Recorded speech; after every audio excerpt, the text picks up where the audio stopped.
Qalaysizlar bolalar, sizlar bilan Ahmedov Isfandiyor. Bugun YouTube'da videolar ko'ramiz. Lekin video nima ko'p bo'lmaydi, chunki voice cam. Hop, video boshlandi. Hop, bugun biz stream ko'ramiz. Jonli efir.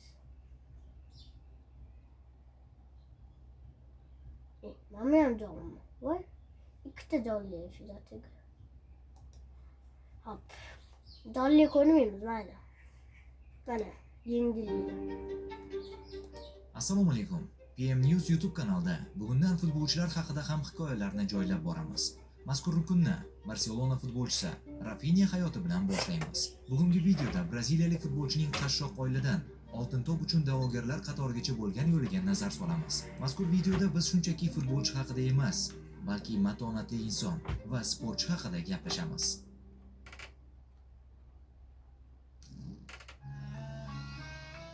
Rafinha hozirgi darajaga yetib kelishi uchun juda katta yo'lni bosib o'tgan.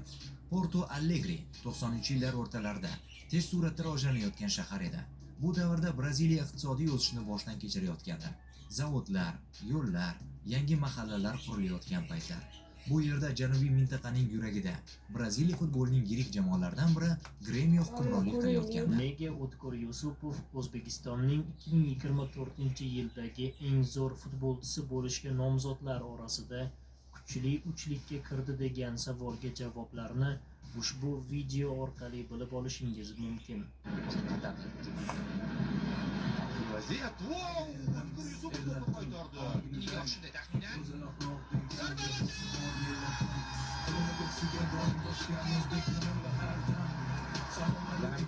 Yusupov.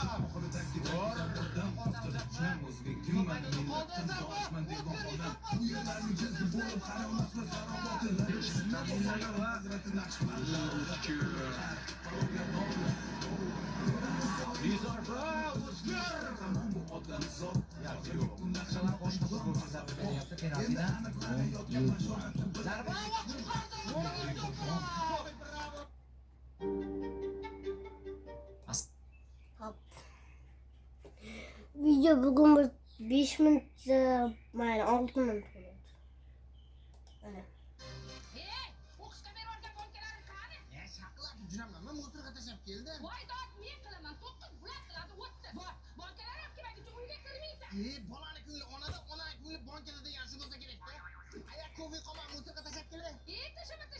Ichiga quruq choy solamiz. Mana baklashga ham kerak. Bularni nima qilasiz? Mana 1,5 litrlikka agarok yapamiz. Mana 5 litrlikni ko'pchilik kelsa, qo'l juvishga umumanlik qilamiz. Sizgina mana naskilarni muzorga tashlab yubording bola, ha?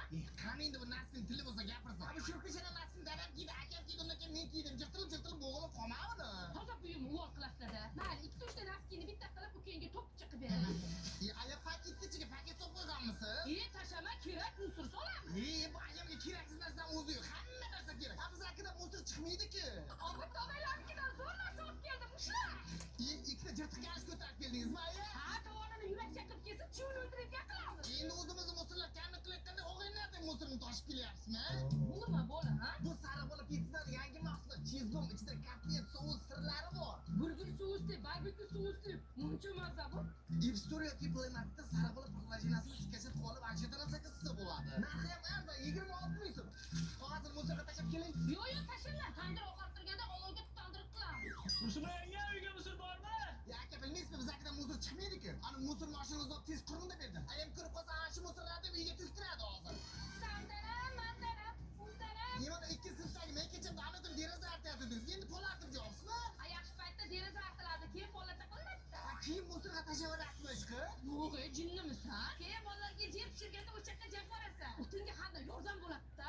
Ha, onasi desa biz aka kamas narsa kelishi mumkin, lekin pashshani qanot uchun mo'stir chiqishi mumkin emas. Bitta men ayam shunaqami? So'nggi paytlarda katta fikr mulohazalarga va bahslarga sabab bo'layotgan mana shu voqeaga oydinlik kiritsak. Gap shundaki, Xorvatiya chempionatida sodir bo'lgan bu voqeada Slavia jamoasi futbolchilari hujum uyushtiradi va hujum paytida to'p xuddiki darvoza to'riga kirib qaytib chiqqandek taassurot uyg'otadi. Ayniqsa Slaviya darvozaboni shunday deb o'yladi va golni nishonlash uchun darvozani yonigacha yetib keladi. Bu paytda esa to'p aslida darvoza to'siniga tegib qaytgan bo'ladi va raqib jamoa futbolchilari hujum uyushtirib, bo'sh qolgan darvozaga osonlik bilan gol urishadi. Slaviya darvozaboni va gol deb o'ylagan boshqa futbolchi esa voqeadan hayron qolib, aslida voqea boshqacha bo'lganini eshitgandan so'ng hong yig'laganlari bo'lsa kerak. To'g'risi, kadrga qaraydigan bo'lsangiz, boshqa rakursdan xuddiki to'p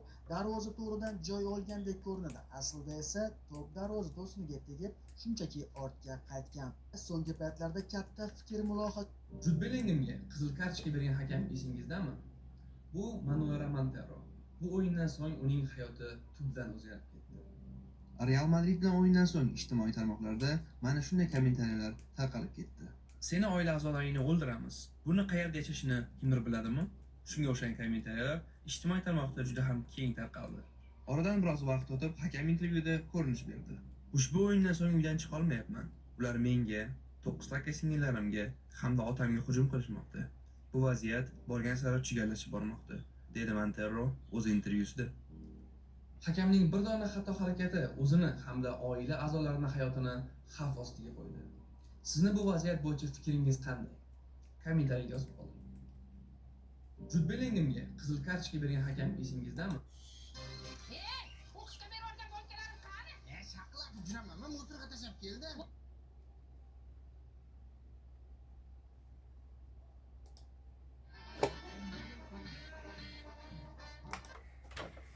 Video tugadi, 6 minut bo'ldi vaqt. Bo'pti, sizlar bilan men Ahmedov Isfandiyor. Keyingi videolarga ko'rishguncha xayr. Sizlar bilan Ahmedov Isfandiyor. Bo'pti, video tugadi.